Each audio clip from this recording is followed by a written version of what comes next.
আজি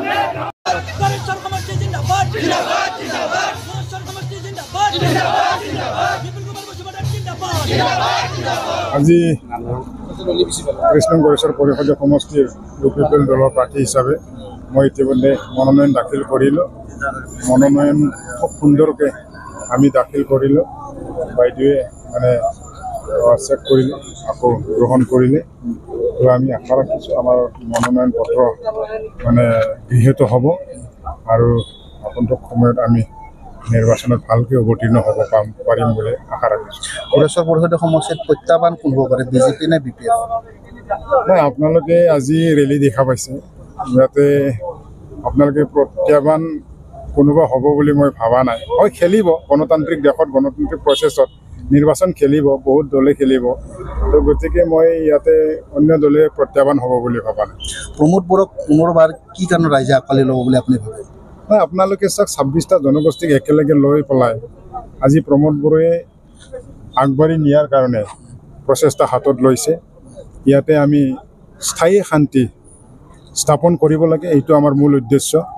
ইয়াৰ মাজতে 26টা জনগোষ্ঠীক লৈ পেলাই আমি আগুৱাই যাব লাগে। বিটিআৰ অঞ্চলখন উন্নত অঞ্চল হিচাপে গঢ়িব লাগে, আত্মনিৰ্ভৰশীল এটা অঞ্চল হিচাপে গঢ়িব লাগে।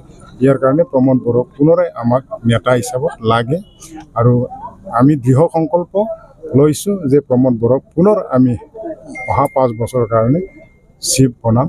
এইটো আমাৰ ইউপিপিএল দলৰ সংকল্প। ইতিমধ্যে কেইবাগৰাকী ৰথী মহাৰথীয়ে প্ৰাৰ্থিত্ব প্ৰদান কৰিব। আপোনাৰ জয়ী হোৱাটো কিমান শতাংশ নিশ্চিত? নাই, আপোনাৰ প্ৰাৰ্থী ৰথী মহৰ্থীৰ লগত কথা নাই। দলক গ্ৰহণ কৰিব লাগিব ৰাইজে। ৰাইজে দলক গ্ৰহণ কৰিলেহে ৰথী মহাৰথী হ'ব পাৰে। ৰাইজে যদি নৎসাত কৰে তেতিয়াহ'লে তাত কোনো ৰথী মহাৰথী বুলি একো নাই। গড়েশ্বৰ ৰাস্তা ঘাট, তাৰপিছত দলং, এইবিলাকৰ যথেষ্ট সমস্যা আছে। ইতিমধ্যে প্ৰমোদ বড়োচাৰে দলংঘাটৰ দলং উদ্বোধন কৰিছিলে, আধৰুৱা হৈ ৰ'ল। আমাৰ গড়েশ্বৰ বাইহাটা চালিৰ যিটো ৰোড আছিল সেইটো মানে আমাৰ বিটিএডিৰ অন্তৰ্গতখিনি মানে আধৰুৱা হৈ ৰৈছে। কি ক'ব?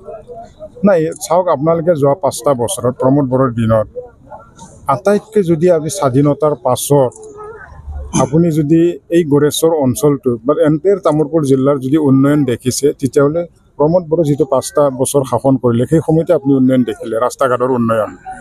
হয়, কিছুমান ৰাস্তা ঘাট কৰিবলগীয়া আছে, সেইটো আমি নকওঁ যে গোটেই কৰিছে, কাৰণ স্বাধীনতাৰ পাছৰ পৰাই আজি সেইবোৰ ৰাস্তা হোৱা নাছিল বা কিছুমান সমস্যা সমাধান হোৱা নাছিল। তো আমাৰ প্ৰমোদ বড়োৰ নেতৃত্বত আমি এইটো দেখিবলৈ পাইছোঁ যে তেখেতৰ আন্তৰিকতা এটা আছে সমস্যা সমাধান কৰাৰ কাৰণে, ৰাস্তা ঘাট উন্নত কৰাৰ কাৰণে, স্কুল কলেজ উন্নত কৰাৰ কাৰণে। তো গতিকে নিশ্চয়কৈ আহি থকা দিনত আমি সেইবোৰ পূৰণ কৰিবলৈ চেষ্টা কৰিম। 6.3 আণ্ডাৰ যিবিলাক মানে স্কুল বা এইবিলাক লোৱাৰ কথা আছিলে বা চাকৰিবিলাক দিয়াৰ কথা আছিলে, কিন্তু সেইটো সম্পূৰ্ণ কৰিব নোৱাৰিলে একমাত্ৰ অসমৰ মুখ্যমন্ত্ৰীৰ কাৰণে, আৰু কাৰণ তেওঁৰ হাতত আছে বুলি ক'লে বিষয়টো। কিন্তু 6.3 যদি হয় তেতিয়াহ'লে BTCৰ এক্সট্ৰা এইটো কিয় পাৱাৰ দিয়া হ'ল, এইটো যদি ইউটিলাইজেশ্যন কৰিব নোৱাৰে? চাওক দাদা, মই এইবাৰ 30 নং গড়েশ্বৰ পৰিষদীয় সমষ্টিত মই নতুনকৈ নিৰ্বাচনত অৱতীৰ্ণ হৈছোঁ। গতিকে মই ভাবোঁ এইবোৰ সমস্যাৰ কথা মই নিৰ্বাচনত জিতি লৈ পেলাই আপোনাক সেই উত্তৰটো দিম। কিন্তু আমাৰ আন্তৰিকতা আছে। ইতিমধ্যে 10খন কলেজ প্ৰভিঞ্চিয়েলাইজ হৈ গৈছে, সেইটো আপোনালোকে চবেই জানে।